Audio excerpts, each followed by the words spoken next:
All right, to discuss the rapidly expanding ICE force in America, I'm joined by Jason Stanley, a professor of philosophy at the University of Toronto and an expert in authoritarianism, propaganda, free speech, and democracy. Stanley is the author of numerous books, including Erasing History, How Fascists Rewrite the Past to Control the Future. I'm also joined by Radley Balko. He's an award-winning investigative journalist whose writing focuses on criminal justice, the drug war, and civil liberties. He's the author of several books, including Rise of the Warrior Cop, the Militarization of America's Police Forces. Welcome to both of you. Hey, Radley, let me start with you. On one hand, this was kind of a joke. It's kind of funny when you see these ICE ads, but it's kind of not, right? I mean, it's a massive force, $75 billion for this force that apparently we need you to join, and you don't really have to have many qualifications at all. You got to just submit to that line at the bottom of the ad that says America is being invaded by predators and you need to defend your culture. This is weird stuff. Yeah, I think it's dangerous stuff. I mean, if we look at, let's add all this up, right? I mean, you've got DHS that's putting out these social media posts that are studded with white supremacist themes and art that's been explicitly sort of used by white supremacists over the years. You have this appeal to not, defending your border or apprehending criminals, but defending your culture specifically. Yeah.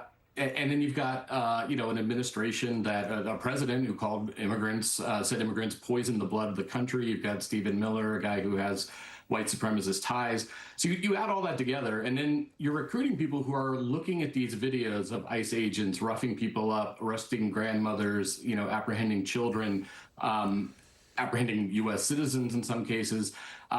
And you're appealing to people who look at those videos and consider those ads and look at the appeal in those ads and what values those ads are appeling to. And you're saying that you're looking for people who look at all that and take it all in and say, that's what I want to do. Yeah, that's exactly how I want to make my living. And I would argue that almost all of those things should be disqualifying for anyone who wants to go into law enforcement. Jason, the defending your culture part is one of the most troubling parts about this, because one doesn't need to compare us to Europe in the 30s, but actually one does when you think about things like this, because when authoritarians wanted to work around established police services who actually wanted to do policing, they said, hey, we can find sort of all sorts of people who'll take some money and some incentive and don't have to have many qualifications to do our bidding. Yeah, my grandmother in her memoir of 1930s Berlin, she left in 1939, speaks of leaning into the normal German police to protect herself and others from the Gestapo. ICE is looking more and more like an American Gestapo. Those of us who study fascism, those of us who study history, look for that moment when the sort of loyalist, quasi-violent, informal militia are going to be brought into the government. Now, of course, in the United States, as Radley Balko has shown, we've had that with a kind of militarized police force for quite some time. But this is very explicit. This is, if you buy into this ideology, we don't need we're going to pay you an enormous amount of money to be essentially the goon squad for the president. And let's be clear, we know also the moral injury here is real. Like, if you spend years of your life arresting little kids, dragging mothers away from their families, dragging hardworking fathers away from their families, that's moral injury. So you need a huge ideological cover for that. And that's what we see with this kind of vicious humor of these ads, this cover for people. Radley, so there's two kinds of, Jason's talking about that moment where the ideologues get brought into government. There's also another moment in which people with a particular mission, like ICE, all of a sudden get drawn into a different mission, and we saw that. Donald Trump has announced that on Monday there's going to be a press conference at the White House about the rising disastrous crime situation, as he calls it, in D.C. And they said they're going to send in possibly the National Guard, possibly DHS, and ICE. Now, I don't know where the rising crime situation in D.C. suddenly became ICE's remit. I mean, this is what happens, though. You get a force like this, particularly one that's going to be as devoted and loyal to Trump as he hopes, and that's explicitly the intent of these ads.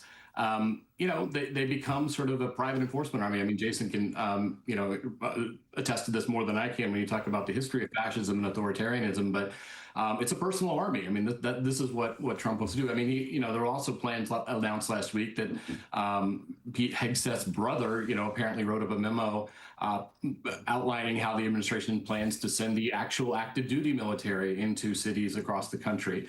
For most of my career, we have debated the extent to which domestic police should be militarized and the extent to which that's necessary and how we protect constitutional rights.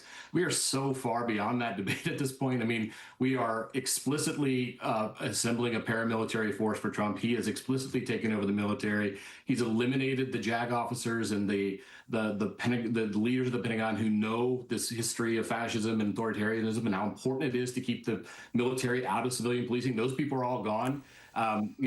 The debate that we've been having for most of my career is gone. We are now, firmly into break the glass territory here. Jason, and I want to use D.C., I want to continue to use D.C. as an example of the fact that they've taken a story and they've perverted it for certain other aims. I'm going to put up crime stats for D.C. Donald Trump is obsessed with D.C. It seems to me he's obsessed with controlling D.C. D.C. crime stats, percentage changes since 2020-24. All crime, down 7%. Violent crime, down 26%. Property crime, down 4%. And yet we're activating DHS, the National Guard, and ICE to go in and do something. Clearly, it's not about fighting crime. Of course not. And we can only do so much of pointing out how much the pretexts are all completely fake lies. Right. Like, how many years have we been doing this? How many years have you and I been doing this?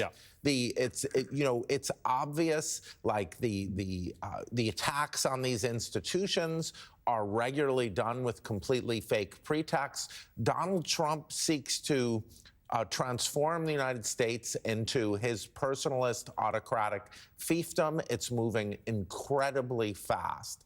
I'm actually concerned about these new ICE agents and the moral injury point. What they're doing is going to affect them for their whole lives.